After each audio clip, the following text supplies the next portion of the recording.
ರಾಜ್ಯದಲ್ಲಿ ಮತ್ತೆ ಹೃದಯಾಘಾತದ ಮರಣ ಮೃದಂಗ ಮುಂದುವರೆದಿದೆ. ಹೃದಯಾಘಾತಕ್ಕೆ ಯುವತಿ ಕೊನೆಯುಸಿರೆಳೆದಂತಹ ಘಟನೆ ನಡೆದಿದೆ.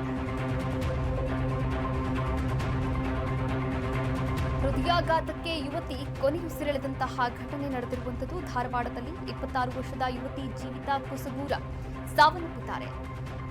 ಧಾರವಾಡದ ಪುರೋಹಿತ್ ನಗರದಲ್ಲಿ ಈ ಘಟನೆ ನಡೆದಿದೆ. ಯುಪಿಎಸ್ಸಿಗೆ ತಯಾರಿಯನ್ನ ನಡೆಸ್ತಾ ಇದ್ರು 26 ವರ್ಷದ ಜೀವಿತಾ ನಿನ್ನೆ ಮನೆಯಲ್ಲಿ ತಲೆ ತಿರುಗಿ ಬಿದ್ದಿದ್ರು. ಆಸ್ಪತ್ರೆಗೆ ಕರೆದೊಯ್ಯುವಾಗ ಮಾರ್ಗ ಮಧ್ಯೆಯೇ ಸಾವನ್ನಪ್ಪಿದ್ದಾರೆ. ಹೃದಯಾಘಾತಕ್ಕೆ ಮತ್ತೊಂದು ಸಾವಾಗಿರುವಂಥದ್ದು. ಯುಪಿಎಸ್ಸಿ ತಯಾರಿ ಮಾಡ್ತಾ ಇದ್ದಂತಹ ಯುವತಿ ಹೃದಯಾಘಾತದಿಂದ ಸಾವು ಕಂಡಿರುವಂತಹ ಘಟನೆ ಧಾರವಾಡ ನಗರದ ಪುರೋಹಿತ್ ನಗರದಲ್ಲಿ ನಡೆದಿದೆ. 26 ವರ್ಷದ ಜೀವಿತಾ ಕುಸಗೂರ ಹೃದಯಾಘಾತದಿಂದ ಸಾವನ್ನಪ್ಪಿದ್ದಾರೆ.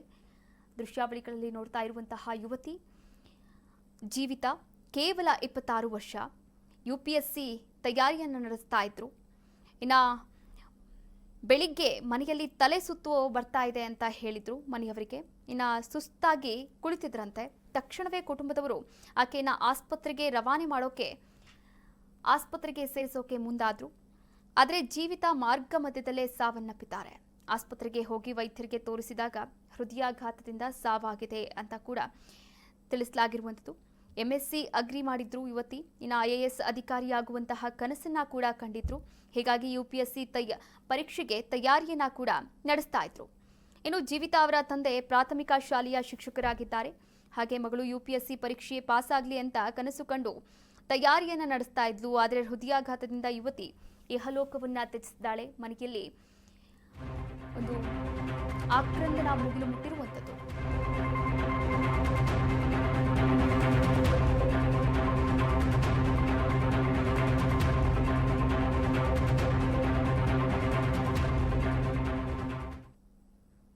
ಇನ್ನು ಬೆಂಗಳೂರು ದಕ್ಷಿಣ ಜಿಲ್ಲೆ ಕನಕಪುರದ ಕೊಗ್ಗೆದೊಡ್ಡಿಯಲ್ಲೂ ಕೂಡ ಹೃದಯಾಘಾತಕ್ಕೆ ವ್ಯಕ್ತಿಯೊಬ್ಬರು ಬಲಿಯಾಗಿದ್ದಾರೆ. ಕೊಗ್ಗೆದೊಡ್ಡಿಯಲ್ಲಿ ಹೃದಯಾಘಾತಕ್ಕೆ ವ್ಯಕ್ತಿ ಬಲಿಯಾದಂತಹ ಘಟನೆ ನಡೆದಿದೆ. ಬೆಂಗಳೂರು ದಕ್ಷಿಣ ಜಿಲ್ಲೆ ಕನಕಪುರದ ಕೊಗ್ಗೆದೊಡ್ಡಿಯಲ್ಲಿ ಸಾವನ್ನಪ್ಪಿರುವಂಥದ್ದು. 38 ವರ್ಷದ ಮಾದೇಶ್ ನಾಯ್ಕ್ ಕೊನೆಯುಸಿರೆಳೆದಿದ್ದಾರೆ. ಫಾರೆಸ್ಟ್ ಗಾರ್ಡ್ ಆಗಿ ಕೆಲಸವನ್ನ ಮಾಡ್ತಾ ಇದ್ರು ಮಾದೇಶ್. ಬೆಳಗಿನ ಜಾವ ಎದೆನೋವು ಕಾಣಿಸಿಕೊಂಡಿದೆ. ಮಾರ್ಗ ಮಧ್ಯೆಯೇ ಸಾವನ್ನಪ್ಪಿರುವಂಥದ್ದು. ಕೊಗ್ಗೆದೊಡ್ಡಿಯಲ್ಲಿ ಹೃದಯಾಘಾತಕ್ಕೆ ವ್ಯಕ್ತಿಯೊಬ್ಬ ಬಲಿಯಾಗಿರುವಂತಹ ಘಟನೆ ನಡೆದಿರುವಂಥದ್ದು. ಬೆಂಗಳೂರು ದಕ್ಷಿಣ ಜಿಲ್ಲೆಯ ಕನಕಪುರದಲ್ಲಿ ನಡೆದಂತಹ ಘಟನೆ. ಕೇವಲ 38 ವರ್ಷ ಮಾದೇಶ್ ನಾಯ್ಕ್ ಫಾರೆಸ್ಟ್ ಗಾರ್ಡ್ ಆಗಿ ಕೆಲಸವನ್ನ ನಿರ್ವಹಣೆ ಮಾಡ್ತಾ ಇದ್ರು.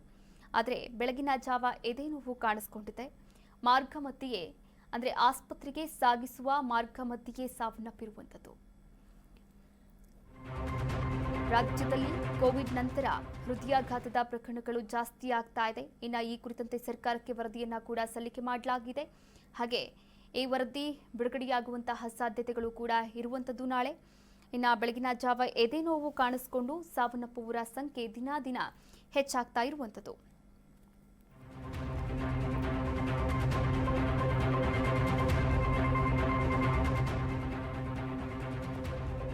ಕಲಬುರಗಿಯಲ್ಲೂ ಹೃದಯ ವಿದ್ರಾವಕ ಘಟನೆ ನಡೆದಿದೆ.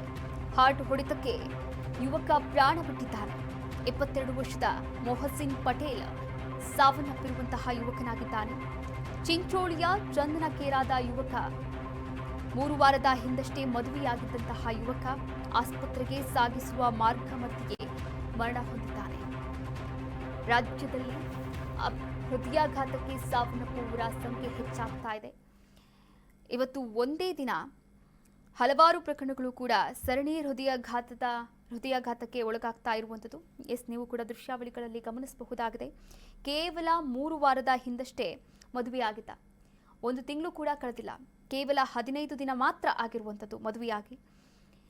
ಎದೆನೋವು ಕಾಣಿಸ್ಕೊಂಡಿದೆ. ಇದ್ದಕ್ಕಿದ್ದಂತೆ ಆಸ್ಪತ್ರೆಗೆ ಕರೆದುಕೊಂಡು ಹೋಗೋಕೆ ಕುಟುಂಬಸ್ಥರು ತಯಾರಿಯನ್ನು ನಡೆಸ್ತಾ ಇರ್ತಾರೆ. ಆದರೆ ಆಸ್ಪತ್ರೆಗೆ ಸಾಗಿಸುವಾಗ ಮಾರ್ಗ ಮಧ್ಯೆಯೇ ಸಾವನ್ನಪ್ಪಿರುವಂತಹ ಯುವಕ 22 ವರ್ಷದ ಮೊಹಸಿನ್ ಪಟೇಲ್. ಹೃದಯ ವಿದ್ರಾವಕ ಘಟನೆ ಅಂತಾನೆ ಹೇಳ್ಬೋದು. ನೂರಾರು ಕನಸುಗಳನ್ನ ಕಟ್ಕೊಂಡಿರ್ತಾರೆ. ಹಾಗಿರ್ಬೇಕು, ಹೀಗಿರ್ಬೇಕು, ಮನೆಯವ್ರ ಜೊತೆ ಚೆನ್ನಾಗಿರ್ಬೇಕು. ಹೀಗಷ್ಟೇ ಮದುವೆ ಆಗಿದ್ದ 22 ವರ್ಷದ ಮೊಹಸಿನ್ ಪಟೇಲ್. 3 ವಾರದ ಹಿಂದಷ್ಟೇ ಮದುವೆಯಾಗಿದ್ದಂತಹ ಯುವಕ ಹೃದಯಾಘಾತಕ್ಕೆ ಸಾವನ್ನಪ್ಪಿರುವಂಥದ್ದು.